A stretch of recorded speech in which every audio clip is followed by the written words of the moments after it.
Gente, eu consegui um novo avião. Esse é aqui. Vamos ter um pequeno. Olha, 737. Você tá vendo? 737.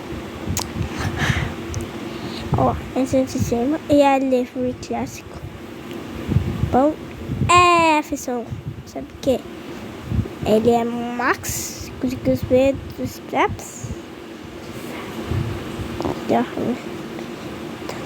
Vou então pular aqui no meio.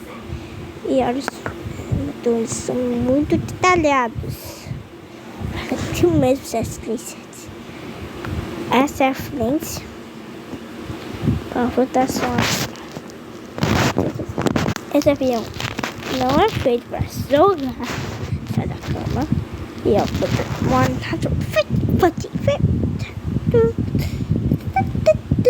Bom, se a minha cama não tá perfumada também, desculpa. Isso não é uma café. Isso é meu computador. Bom, deixa eu dar bom. Esse avião é muito específico. Porque esse é mais um. Fiz essas pupilas. Vou dar um corte bem som, gente.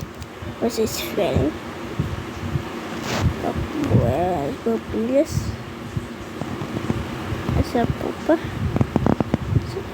Esse bolso. Aqui, ó. E a matica. Se você tivesse esse avião, ele matica. Ele não boia. Quando eu ganhei ele, consegui. Eu logo fui testando. Isso aqui em casa. Eu logo fui testando. Sabe que ele boiava.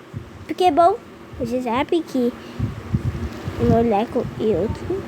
Então esse vai ser o meu primeiro avião que não boia. E olha, cabe da minha mão.